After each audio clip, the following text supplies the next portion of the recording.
Hi, Natalie. I've got Natalie Mutia here with me today, and I just want to ask her a few questions on what she's up to and where she's come from, what her background is and where she's going, because she's, to me, a very inspiring woman, because she's joined forces with Cindy, her partner, in Sydney Women's Network, and from my point of view, starting a new business and looking at Natalie, I'm very inspired in what you do. You really inspire me. So thank you very much. No worries, thank you. So I understand your background's marketing. Yes. Is that right? Yes. Tell me a little bit about that. No worries. Bachelor of Commerce, major in marketing, which seems like many years ago, and finished that degree and went straight into practical experience in the corporate world. I did that for 10 years, various industries from hospitality to manufacturing, and real wide variety, but really had a passion for small to medium business, hence with the Sydney Women's Network now with networking.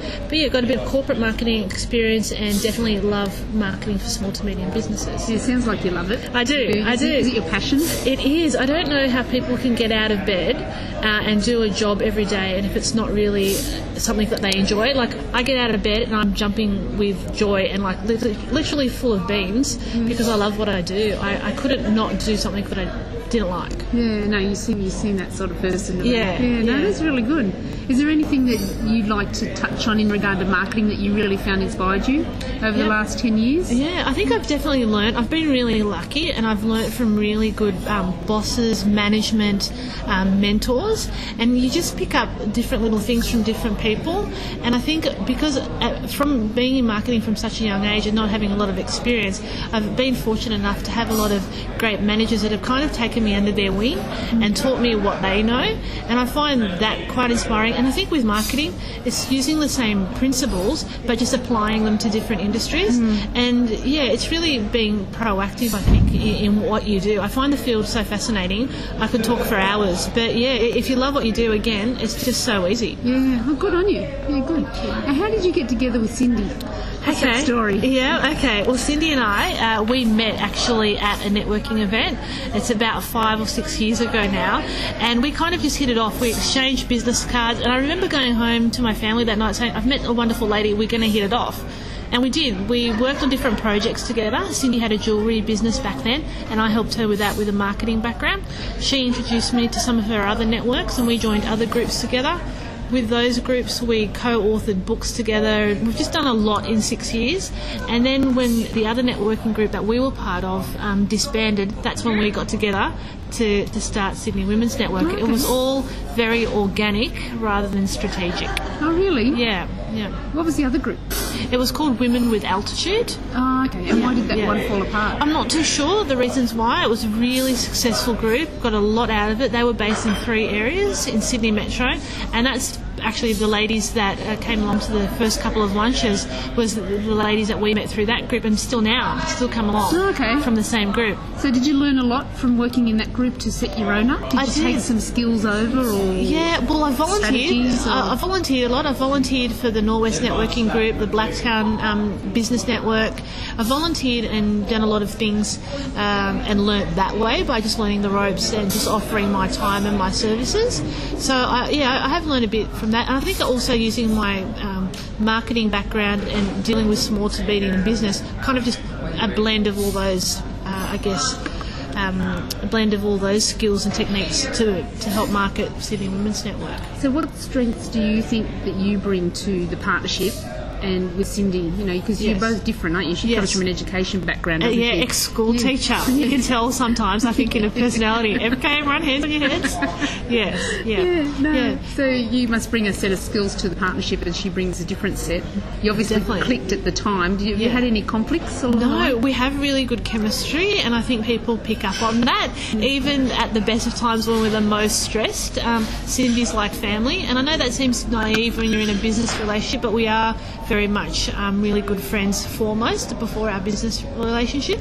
And yeah, Cindy's got great skills. She is ex-school teacher, but she's got this real entrepreneur head about her. Even though she's a mum that's flat out, she's got a really good operational-wise, analysing the analytical finance side of things, dealing with people. I think she's very, very good at. good with organisational and time management. And I think the best thing she does is planning for the future and looking ahead, where I look a little bit more short term.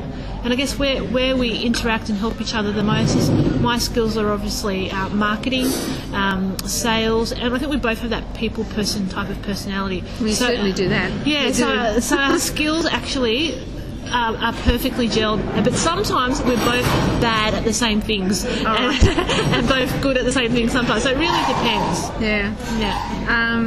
So do you find that the jobs have been separated, or are you both doing everything, or are you sort of got your little role now and she's got her role, and that's how the partnership's going ahead? Yeah, I think originally when we first started we were kind of just, all hands on deck, let's just do this, and we were doing a little bit of everything.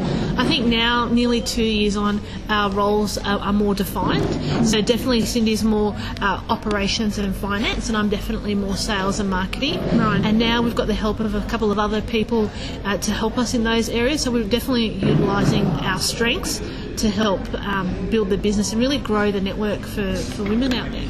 So tell me about the early days when you got together and started Sydney Women's Net. Was it scary? Was it, Well, it was. Was it exciting? It was. We honestly didn't know what we were doing. We organised a lunch. It was meant to be one simple lunch, get the ladies together for International Women's Day back in 2008. And we had 55 ladies attend just by sending out a few emails. We thought, this is a good idea. And all the ladies said, okay, let's do another one at that same lunch. 2 months later, we had 96 ladies come along. Fantastic. Yeah, which is huge. And from that lunch, ladies would say, well, why don't we just do this more seriously? And can you hold one in Hawkesbury? Can you hold one in Parramatta? Can you hold one in Penrith? And we thought, okay, maybe there's something in this. So if we do it more seriously, we can really provide a really good service. So that's how it grew. And I think it has worked well. And now, after 2 years in 11 areas, it's just grown exponentially. Just amazing, isn't it? It's just amazing what you've done. And you must be excited about the new format this year. It is. A little bit different to last year. Yeah, it is. Well, it's funny, and they say you always learn every day. We feel like we're doing things a lot better. And Cindy uses the analogy, we just dabbled, we just put our toes in the water. The last couple of years, we haven't really got wet and really absorbed it all, but I think we have now. We've definitely learned that we need to delegate. Yeah. Definitely learned to put systems in place so we can cope, because it is a huge job. It's a huge job, and we can't do it on our own. So I think 2010 is going to be a good year. Yeah. And I think it's got lots of positive energy and vibe. So how have you gone delegating? This is a good one. Cindy, if you're listening to this, sorry, but it was hard for us at first. Really hard for us at first. Yeah. Was it still good? Yeah, still good. Yeah.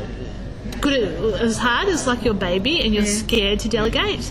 But now we've got better at it, because we know it's physically impossible. We've literally ran ourselves ragged over the last couple of years, and we know that we have to delegate. So we've looked within the network. We've got our ambassadors who all have their great strengths, and they're all people persons as well. So we've just delegated jobs according to the strengths of our members, so we can be more effective in what we do. So when you said Cindy, when you listened to this, what was going on there? Because I think out of both of us, most probably Cindy found it the hardest to delegate. Me too, but I think Cindy found it the most difficult at first, but now she's good. Is it the mum sort of taking control of everything and trying to do everything for everybody? A little bit, a little bit. I think that's pretty much it. Yeah, good. So you've got now, you introduced 5 ambassadors? 6, I think. 6 ambassadors. Yeah. And who else is on your team? You've got a marketing person, helps you with marketing as well, helps you all roll? Yeah, we have a couple of virtual assistants, a couple of telemarketers, our ambassadors, and we've got very good family and friends as well, and very supportive husbands. They get given jobs as well. So, a good close team of people, plus really good suppliers. So we've got a great graphic designer, great web developer, good accountant, good legal person. You just surround yourself by good people, and they help you. Do you find that is an important point for small business owners to know that? So important. If I had to give out of my top 3 advice, one of them is definitely having good people around you, because it's so hard to be the jack of all trades, and a lot of small to medium business owners do that. So if you're able to delegate a job who's somebody that specialises in it, they're going to do a much better job and a lot quicker. Saves you time and money in the long run.